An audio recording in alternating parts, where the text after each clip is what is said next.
साथियों, Thomas Alva Edison के बारे में कौन नहीं जानता। उन्हें किसी भी तारीफ की या पहचान की ज़रूरत नहीं है। तो हुआ क्या कि थॉमस एल्वा एडिसन जिस समय प्राइमरी स्कूल में पढ़ा करते थे, एक दिन स्कूल में टीचर ने एडिसन को एक मुड़ा हुआ कागज़ दिया, एक लेटर दिया और कहा कि यह ले जाकर अपनी माँ को दे देना। एडिसन भाई घर आए और अपनी माँ को वो कागज़ देते हुए उन्होंने कहा कि टीचर ने यह आपको देने को कहा है माँ। तो माँ ने वो कागज़ हाथ में लिया और भाई उसको पढ़ने लगी। पढ़ते पढ़ते उनकी आंखों से आंसू आने लगे। एडिसन ने माँ से पूछा कि भाई इसमें क्या लिखा है माँ, ये पढ़कर तुम रो क्यों रही हो।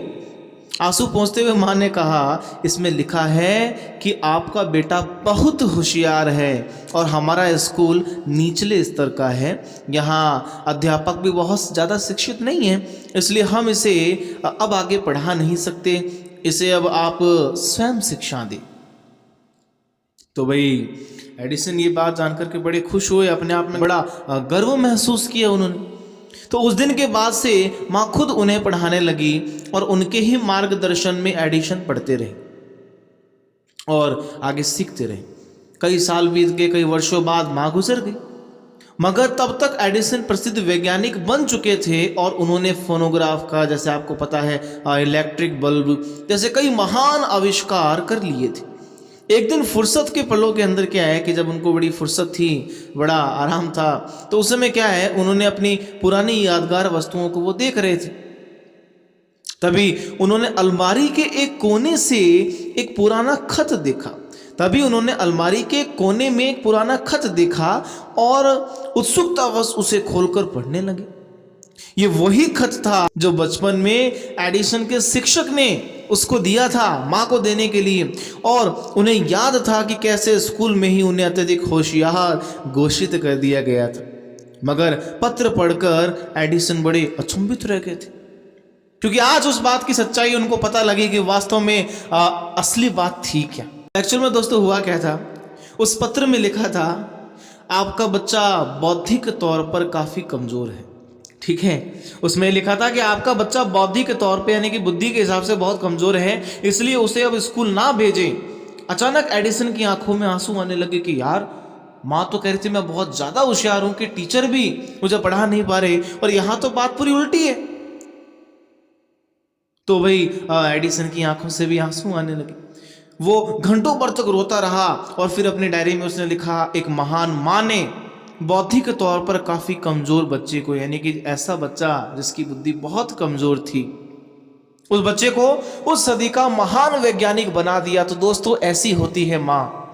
और आज ऐसी ही माँ के ऊपर एक कविता क्लास 12th एनसीईआरटी की पोयम जिसका नाम है माय मदर एट 66 वो लेकर के आया हूँ, जिसे लिखा है कमला दास ने।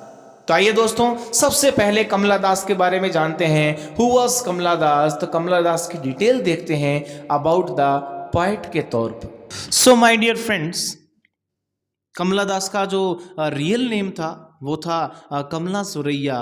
सो Kamala Suraiyya was born in 31 May 1934 at Punnayurkulam. ठीक है, ये वहाँ का जो भी गांव वगैरह है उसका नाम है। इन केरल में उनका जन्म हुआ। She was popularly known by her one time pen name. भाई उनको पॉपुलरली तौर से, यानी कि जिस नाम से वो फेमस थी, वो नाम था उनका माधवी कट्टी। ठीक है, और जो मैरिड नेम था उनका वो चेंज करके कमला दास कर दिया गया था। ठीक है ना। She was an Indian poet in English as well as an author in Malayalam from Kerala, India. She died on 31st May 2009. ठीक है, तो साथियों आगे बात करते हैं अबाउट द पोएम के बारे में कि माय मदर एट 66 में कमला दास ने क्या लिखा है, क्या कहा है। The poet was going to Cochin airport. ठीक है भाई, जो पोएट थी वो कोचीन के एयरपोर्ट में जा रही थी। Her aged mother sat beside her in the car में उनकी जो बुजुर्ग माता जी थी वो पास में बैठी हुई थी। She was pain to see her mother's wrinkled and faded face. ठीक है, उन्हें बड़ा दुख हो रहा था अपनी मम्मी का जो सिकुड़ा हुआ चेहरा था और मुरझाया हुआ जो चेहरा था उसको देख करके, in order to divest her thoughts she looked at the fleeting beautiful tree and the happy children coming out of their houses. भाई अपने विचारों को डाइवर्ट करने के लिए, ठीक है, तो वो क्या करने लगी, बाहर सुंदर सुंदर जो पेड़ थे जो साथ साथ चल रहे थे उनकी तरफ, और खुशनुमा या खुशहाल जो बच्चे थे जो अपने घरों से बाहर निकल रहे थे उनकी तरफ ध्यान देने लगी, ताकि उसका जो ध्यान है मतलब वो दुखी ना हो, माँ की तरफ उसका ध्यान ना जाए। The poet realized that joys and sorrows are the raps and whoops of life। तो दोस्तों कवि ने महसूस किया सुख और दुख जीवन का ही ताना बाना है, ठीक है। So after security check at the airport, the old mother stood a few yards away from her daughter। Way security checking वगैरह जो भी हुई उसके बाद में उसकी जो बुजुर्ग मम्मी थी वो कुछ दूरी पर जाकर के बेटी से खड़ी रही। The daughter once again looked at her pathetic and faded face। उनकी बेटी ने वापस उनकी तरफ देखा, उनका जो दयनीय और मुरझाया हुआ जो चेहरा था उसकी तरफ। But she controlled her painful feelings. लेकिन उसने अपनी जो दर्द से भरी हुई जो भावनाएं थी उनको कंट्रोल किया। And smilingly bid her goodbye. और मुस्कुराते हुए उसने गुड बाय बोला, अलविदा बोला अपनी माँ को। She assured her to meet her very soon. और उसने वादा किया कि वो जल्द ही उनसे मिलने आएगी। आइए दोस्तों पोयम की स्टैंजा वाइज उसकी ट्रांसलेशन करके बताता हूँ। तो देखिए, driving from my parents home to Cochin last Friday morning I saw my mother beside me doze open mouth, her face ashen like that of a corpse. तो यहाँ पे जो पॉइंट है दोस्तों वो क्या कह रही है कि पिछले शुक्रवार को अपने माता पिता के घर से वो कार के द्वारा कोचीन हवाई अड्डे पर जा रही थी, ठीक है। तो वहां पे जाते जाते वो कह रही हैं कि मैंने अपने बराबर में बैठी अपनी माँ को देखा, वो डोज कर रही थी। डोज मीन्स क्या होता है साथियों? डोज मीन्स उबासी लेना, ठीक है। वो ऊँघ रही थी, उनका मुंह खुला हुआ था, उनका चेहरा लाश के चेहरे की तरह बिल्कुल पीला लग रहा था।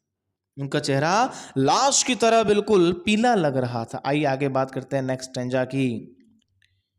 And realized with pain that she was as old as she looked, but soon put that thought away and looked out of at young trees sprinting, the merry children spilling out of their homes। यहाँ पे इसकी translation क्या है बात करते हैं। तो दोस्तों दुख के साथ में मैंने महसूस किया, पोएट कहती हैं कि अब वो काफ़ी वृद्ध हो गई हैं, यानी कि उनकी जो माता जी है वो काफ़ी वृद्ध हो गई है और दुनिया से दूर चली जाएंगी, यानी कि उससे दूर चली जाएंगी। फिर मैंने बाहर की ओर देखा और जल्द ही से विचार किया, यानी कि उसको क्या है कि उसकी माँ की जो मौत थी, होने वाली जो मृत्यु थी, उसका डर लग रहा था। वो कह रही है अपना ध्यान मैंने हटा लिया। मैंने कुछ युवा वृक्षों को यानी कि पेड़ों को पीछे भागते हुए देखा और देखा कि कैसे खुश होते हुए जो बच्चे हैं वो अपने घरों से निकल रहे थे। आइए आगे नेक्स्ट स्टैंजा की बात करते हैं।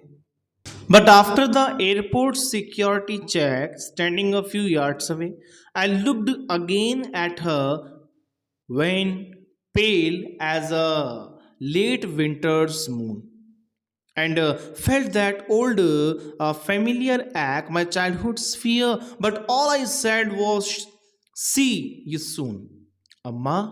All I did was smile and smile and smile। आइए ट्रांसलेशन करके देखते हैं यहाँ पे पोएट ने क्या कहा।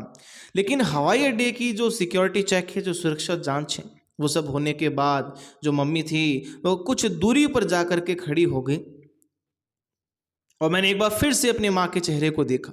उनका चेहरा बिल्कुल रंगहीन दिखाई दे रहा था, पीला दिखाई दे रहा था और ऐसा लग रहा था जैसे गुजरती हुई जो शरद ऋतु है उसके चंद्रमा के समान लग रहा हो उनका चेहरा, यानी कि जीवन का अंतिम जो क्षण था उसकी तरह। मुझे अपने पुराने जो परिचित जो दर्द था उसका एहसास हुआ और मेरे बचपन का डर मेरा जो था वो वापस लौट करके आ गया। माँ से अलग होने का जो उसका बचपन का डर था वो पुनः लौट के आ गया। परंतु मैंने सिर्फ इतना ही कहा, फिर शीघ्र ही मिलते हैं, यानी कि उसने मम्मी को इतना ही कहा कि जल्द ही मिलेंगे, सी यू सून मम्मा। ठीक है। और मैं केवल मुस्कुराती रही और मुस्कुराती रही। तो कुछ इस तरह से थी दोस्तों ये पोयम माय मदर एट 66, जिसे कमला दास ने लिखा है अपनी माँ के लिए। जो वो सोच रही थी अपनी माँ के लिए, किस प्रकार से मैं मेरी माँ से दूर हो रही हूँ, और इनका भी बुढ़ापा चल रहा है, वृद्धावस्था चल रही है, और ये अब जल्द ही क्या है कि मुझसे दूर होने वाली। तो उसका जो बचपन का भय था वो उसको वापस याद आ रहा था। तो ऐसी ये कविता है। तो दोस्तों अगर पोयम पसंद आए तो प्लीज़ लाइक करके जाइएगा, और जो चैनल पे नए हैं चैनल को सब्सक्राइब कर लीजिएगा। ऐसे ही मिलते हैं नेक्स्ट वीडियो के अंदर। जय हिंद, जय भारत।